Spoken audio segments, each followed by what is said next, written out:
So, good morning, good morning, good morning. This is how we usually start our sessions. Good morning.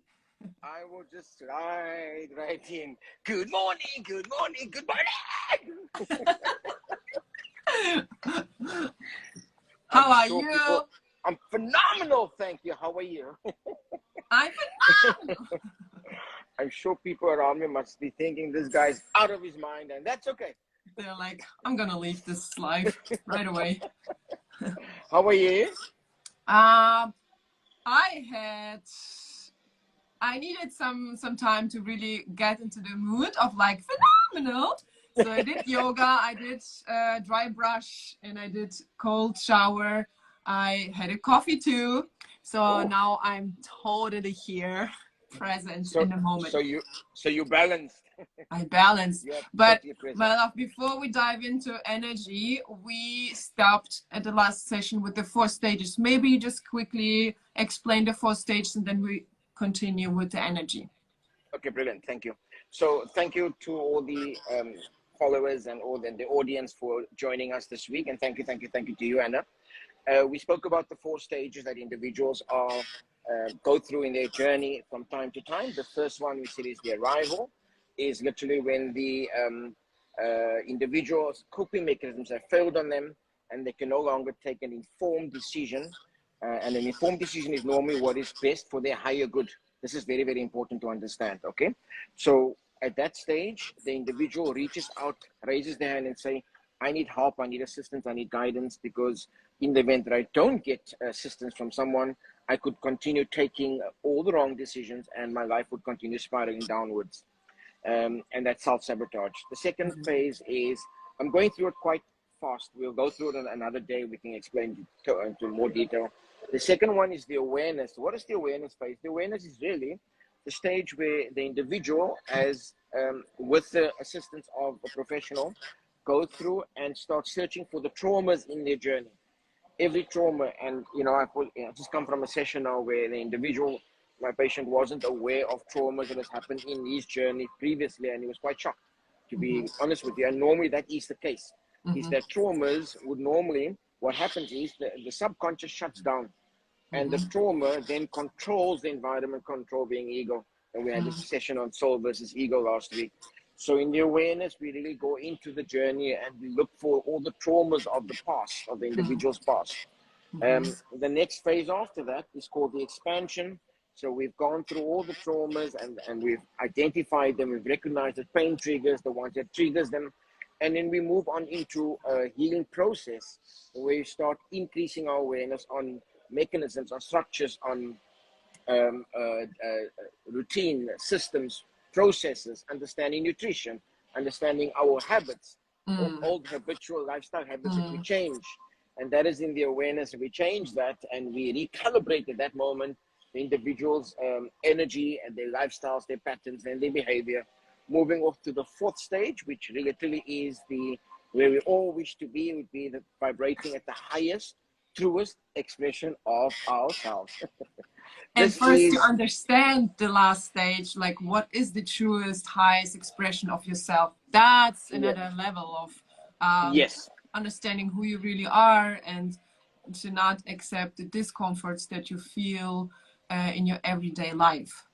Absolutely. So the highest, truest expression of ourselves is our soul vibrating love, for love, with no dependency, no codependency, no need, no want, no criticism, no judgment, living in a total state of acceptance. Oh, you do you, I do me. Peace. Exactly. Love. whatever ticks your o'clock, good for you. You keep going. What I would love to share is when I first contact you, really on that level of I need help, because we knew each other like from long time ago. We met in Cape Town. This is where you're from. And then we're in touch. And after my birth, you told me, Anna, I just want you to know that you have to be aware, and it's totally normal if you feel this way, the postnatal depression. And I was like, what are you talking? I'm feeling so good. My belly is gone. I can walk 4 days after giving birth. Like, I'm so full of power. 1 year later, when like 1 week before Kaya, my daughter, turned 1, I was screaming at Andre with no reason. Like, he didn't say a word to me. I was just like, I was losing it all. So I was deep, deep down at my lowest, I believe. And this is where I was desperately, desperately seeking for help in understanding what the heck is going on in my life right now. So and then we chat, and you give me understanding for my energy up and downs, and for what self-love is, and to know my traumas, to heal them. It's a process, still haven't healed them completely or understood them, but to know my tools to balance my energy. And energy is also like, oh, I'm feeling fit today, like I can take over the world, but also a mental energy, like what gives you discomfort, what keeps your energy aligned, like balance, or what gives you a hike, a pike, like, ooh, I'm totally like happy. So to understand what's good for you and what's not good for you, to leave it behind what doesn't serve you, and to welcome all the good, this is so important. Go Thank ahead. you. Thank you. To understand energy, I said to you, one of the things that I strongly agree and strongly live by is that energy is the only authentic vibration in the universe. Energy is the only authentic, and the authentic vibration of energy is love. So when we're vibrating at our highest truest self, is we are actually vibrating love for self. When we, and you and I have spoken about this on a few occasions, there are these things floating around on social media saying, it's okay to not be okay. Now, you become what you read, you become what you participate in. You become the energy, the information that you subscribe to, you become this. So when we wish to maintain our energy on a consistent level, first we have to do is we have to unsubscribe of all these platforms that are feeding negative information to us. That's number one. Number two, we've got to unlearn what we know about ourselves and what keeps us happy. Because one of the ingredients to our happiness would be based on material and delayed happiness. And that consumes energy. Number three is also to be aware of the people you spend time with.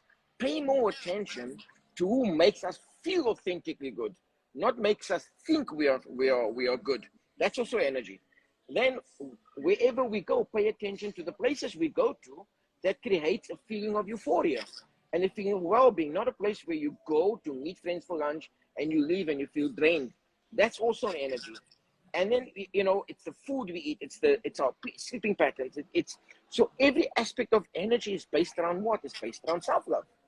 So when we are looking at what we have to do, how do we have to balance our energy in a manner that serves us? First and foremost, we've got to understand that going to bed late and waking up late doesn't serve us.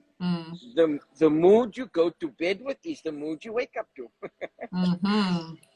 Sounds familiar? Oh, absolutely. So to make a routine before bedtime, not to finish like a war movie or drama movie, to switch off the TV and go right to bed. Of course you will dream something wildly, and of course you go to bed with this mood, because this is kind of affirmation as well. 100% is that your brain, and people don't understand this, your brain absorbs that. It's like a seed you're planting in your subconscious. It's gonna come up again. It's gonna resurface. So yes, so either play affirmations in the background, or play Friends, or a comedy series that gives you a feeling of euphoria.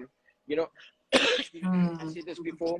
At the end of the day, grab a journal. Focus on three positive experiences in a day. That's so good. Our society as a whole, by default, at the end of the day, you can ask so many people, how was your day? And they go, oh, I had a rotten day. Did you have a rotten day, or did you have a discomforting moment? So maybe just one thing went wrong during the day, and they drag it throughout the day. And after that, so many good experiences happen, but we focus on the bad. So at the end of the day, when we finish our day, we grab our journal, search for 3 positive experiences in that day, journalize it. Thereafter, we write 5 gratitude prayers and 3 affirmations for the day. So now we're ending on a high vibration. We go into bed. We're going to wake up feeling more blessed and more excited for the day. So we're going to bed with a good energy vibration around us. We're going to wake up with that same energy, and we go into a structure. I can totally agree, and I do it. And of course, not every day, because it's a real hard work working on yourself. And I have a friend, she's like, I talked to my doctor, she said, I'm tired of working on myself, will it ever end? And you say, the beauty of it all, it never ends. It's infinite work, but it's so beautiful, this deep shit. It never ends. You get deeper and deeper and deeper, and it's like, oh my gosh, this is what life have to offer you. Not just going to work from 9 to 5, I say it with love, but also there's so much more to life than accepting all the society given structures and boxes, right? Absolutely. But my love, coming to social media, why is it so popular when people would share their negative journey? And that's their right, totally their right to say, I felt like horrible today, I cried because I had some struggles in my day or in my life. But at the same time, like, and I just want you to let you know that you're not alone there, and it's okay. But and people, they really love, I don't know if it's a thing that people see themselves in someone that they struggle too, but how to to share this in a positive way so people appreciate and learn from it, and actually learn to to make a difference, not to accept the fact that you're unhappy. Thank you. You and I have had this discussion, a very similar discussion some time ago, where I said to you, a lot of individuals, and everyone has the right to their social media, and we have the right to subscribe, and we've got the right to follow. We've got every right to read it or not read it. Should somebody wish to share their discomfort on social media, it's always good, I recommend actually, to have a solution that brought them back to the authentic vibration. It's not saying, and I've seen a couple of people, and I unsubscribe, unfollow people very fast. I do not allow, I don't give a second chance. This is because it's my energy, it's my love. So should somebody say, for example, you never see it from me, but should I have a bad day or I have a discomforting moment, I would put out, I had a discomforting moment, I recognize where it came from, and this is how I adjusted. So and this is part of energy. So we're sharing with the universe, because remember, whatever we say, think or feel, manifest our reality. The universe don't know right from wrong. That is energy. Our bodies don't know an experience from a thought, from a feeling. Our bodies react to the sincerity that the universe manifests for us. So when you speak a negative, all you're doing is you're magnifying that negative, and that creates an imbalance in your energy, and you drop. This is why you find people doing this from time to time. One day in the good mood, next day in the bad mood, and they're in a good mood for a couple of days, and they drop. And then I would get calls like, I don't know what's wrong with me today, I'm not feeling well. My love, you know what? 3 days ago, you were putting negative jargon on social media, so that's where it started. Nothing goes by the universe without we having to be accountable for that energy. Oh, this is so good. You were talking about thinking what serves you and makes you happy, and feeling what makes you happy is a different thing. Can you make an example? Like, I don't know, I think going out with some friends and partying and get drunk makes me happy, but actually the other day it really drowns you down, and you are like more depressed than you've ever been, you know? Or you feel what makes you happy is the joy that will keep you forever happy and grateful, right? Like, I would love to, for our followers to hear an example which they really can understand what is thinking and feeling happiness. Thank you. So the difference between joy and happiness is joy is ultimate happiness with no need, no need or want for anything. Happiness is what we live in within a specific period of time. So individuals do, and we've spoken about this, they do have a definition for their happiness. It's defined by a new car, a holiday, sometime with the friends on a weekend, having a couple of drinks, and all of that has an expiry to it. So I've asked this question on one of my videos before. I said, what does happiness mean to you? And I said this, you know, the happiness might mean a new car, might mean a new house, a new area, a new clothes. It cannot be defined by material possession. It cannot be defined by the contribution of someone else. Then it has an expiry. So that would be a thought. That's a happiness thought. A joyful feeling is an environment that serves and nourishes the soul.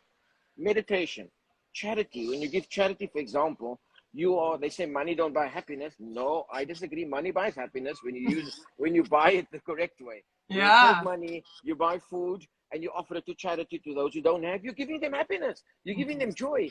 It feeds their soul. That comes back to you. That is joy. So we're talking about charity. We're talking about prayer. We're talking about positive self-talk.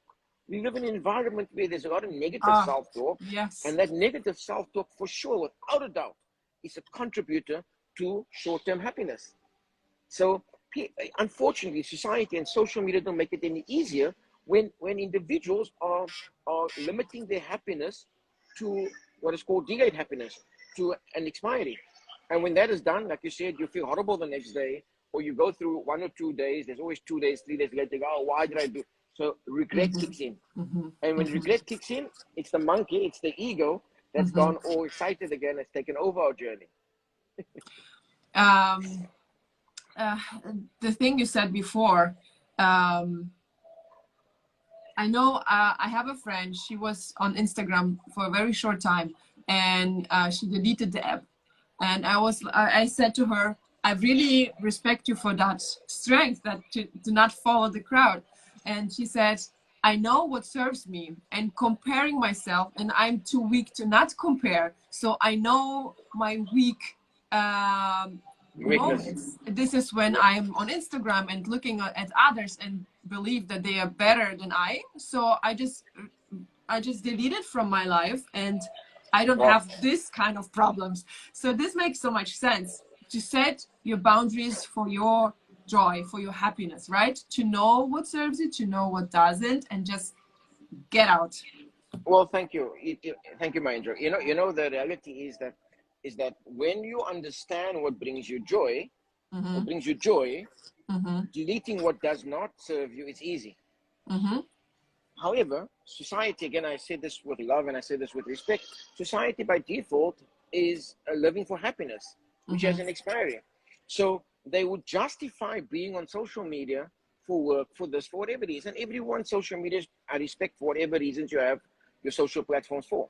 Though when you feel that it's creating an imbalance, and this is 90% of the time, we spoke about this, is the comparison. She looks better than me. I should be looking this way. I should get this car. I should go on this holiday. Let me show them what they do. Everyone has a right to their social platforms. However, when you start comparing, then you're contaminating your soul. That is self-sabotage at the highest level. Like you say, comparison is the thief of happiness. It will steal your happiness away. It will take you everything. It will literally destroy your self-confidence, which is self-sabotage. So yes, it is the thief of happiness for sure.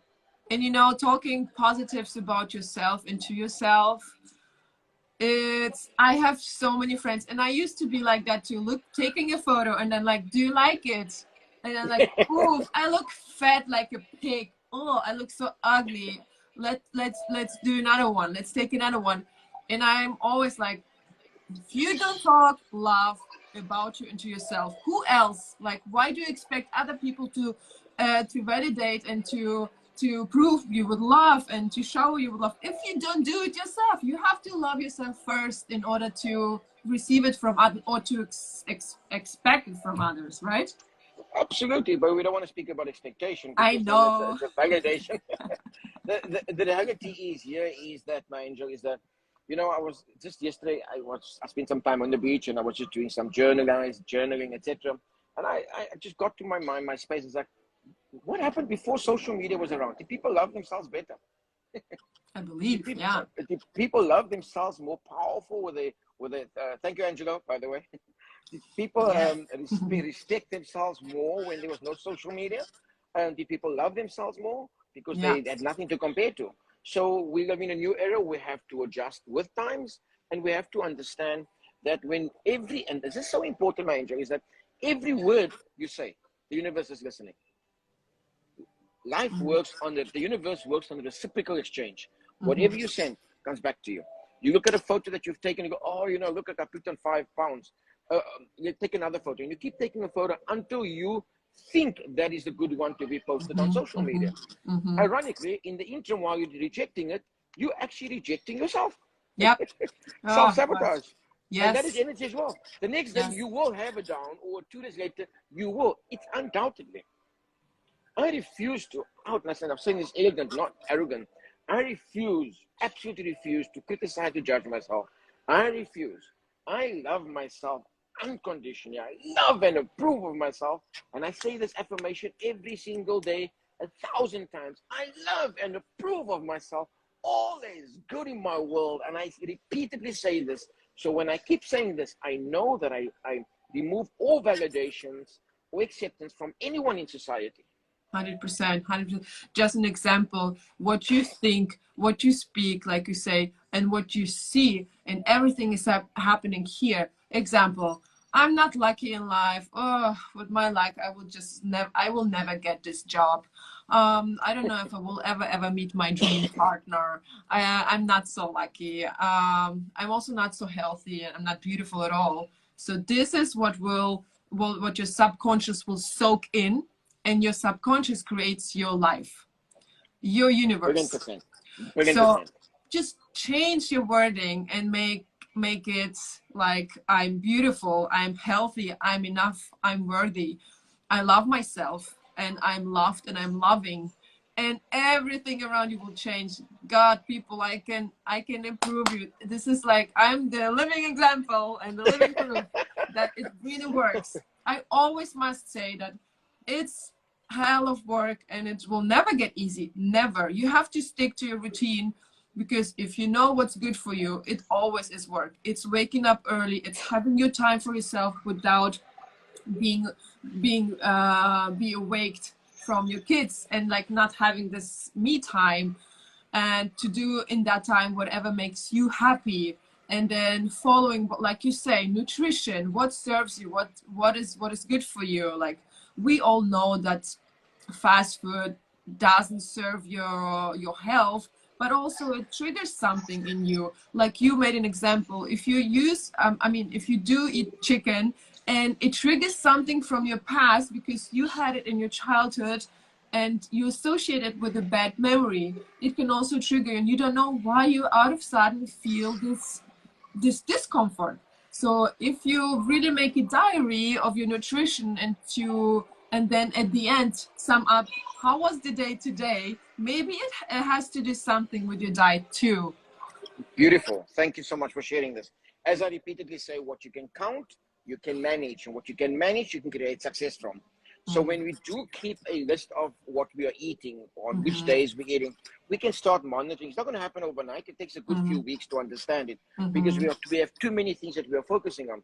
You touched on the topic of junk food, and we spoke about this before as well, where I said, you know, you're going to have a day off. People call it a cheat day. You know, when they're doing nutrition, when they're doing training, they say, today's my cheat day, and I can eat what I want.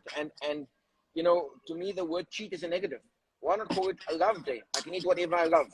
Yes. Yes. Okay. I'm going to have McDonald's today. I love having McDonald's, and I'm going to eat McDonald's. I've never eaten McDonald's, by the way. I know, whatever. KFC, I did.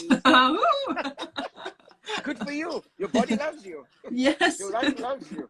But it literally is, we are what we choose to become. By the words we use, by the emotion we express, and how we bring this into our day.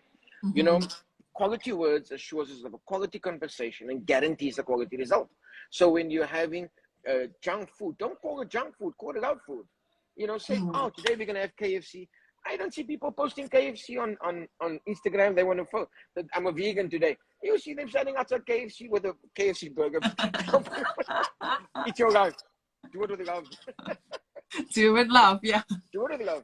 you know, say yes. And I said this into one of my stories yesterday. I said, stop focusing on what you don't want, because when you focus on what you don't want, you amplify it. Start saying yes to everything that you desire. You desire junk food today, you feel like it, say yes to junk food.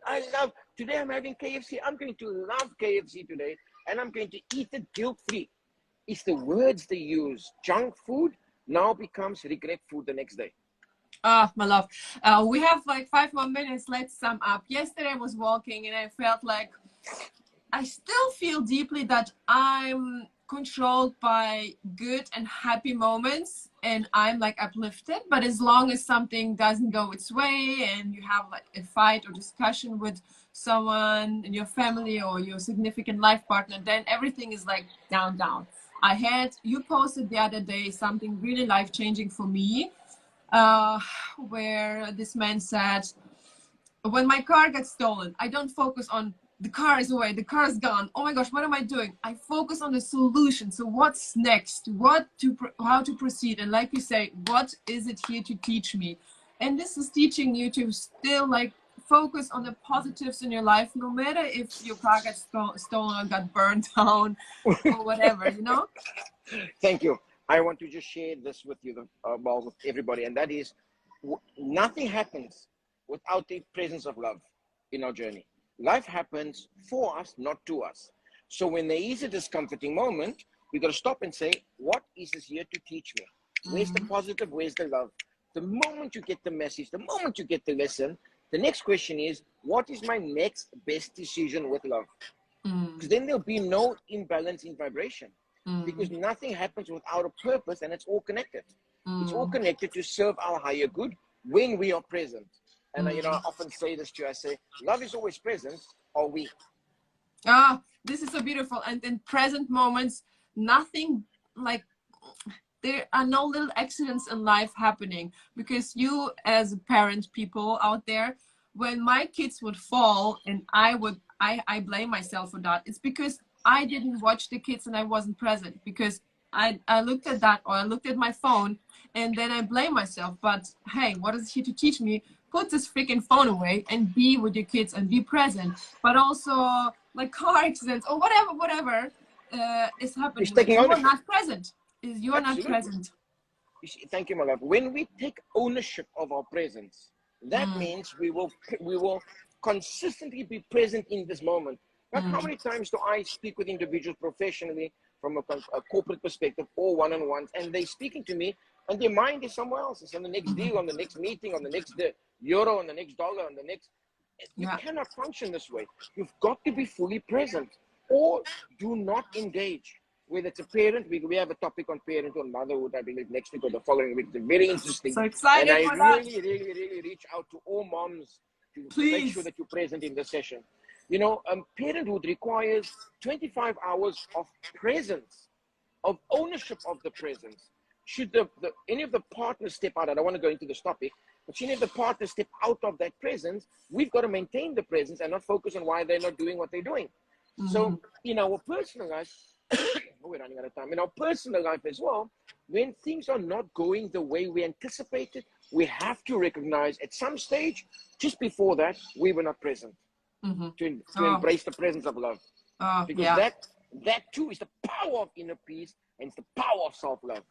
And let's give us a few more advice and life hacks to maintain our energy, like constant. To maintain the energy, very simple. I say to you, first and foremost, is to understand what nourishes the soul. That's number one. What nourishes the soul, what makes the soul feel authentic. When you have that and you respect this, your energy will, on a more consistent level, be vibrating on a high level. Removes negative self-talk. Remove negative self-talk. Understand who is good for the soul. Good night's rest, nutrition, structure. Because one of the most important factors to maintaining energy is to have good structure. Because anybody who doesn't have structure wakes up in the morning and goes, okay, what can I do? Right there, Oggy, the monkey, takes over and creates a negative conversation, self-talk. Oh, go to gym, I don't feel like going. It's not in the structure. Oh my gosh, I'm late. Oh my gosh, I don't know what to wear. Oh my gosh, my kids have to go to the kindergarten. I don't have the time. What do we eat? All this is about structure, right? So if in the absence of a good structure, what happens is the individual starts searching for what they can fill that gap with. What can they fill that moment with? So to have a consistent balance of energy, structure is crucial. Like I said, nourishing of the soul, understand what nourishes the soul, who makes you feel authentic, have good nutrition, structure on a daily basis. From the time you wake up for the first 3 to 4 hours, there's got to be structure. Wake up, gratitude journal. What is your structure? Pray, cold shower. You've got to, the moment you start off, because I believe how you start your day is how you're going to end your day. 100%. Most people do not start with a good, strong structure. And the absence of structure is the absence of self-love. And that is where the ego starts knocking in and say, oh, you know, you don't have to do this now. You can do it later. So everything becomes delayed in the day. 100%. Beautiful. Thank you so much for your time, my love. So next Sunday, we're talking about motherhood, parenthood. Oh my gosh, life-changing for me. And I love you for that. And forever grateful for helping me and us. I love you. I love Andre and I love Kaya and Bodin. Thank you so much for the platform, as well as to everybody who joined us. Please stay tuned. Next week, we're going to do a very, very important topic, motherhood and parenthood. God bless. Take care and have a phenomenal weekend ahead. Goodbye. Ciao, baby. Bye.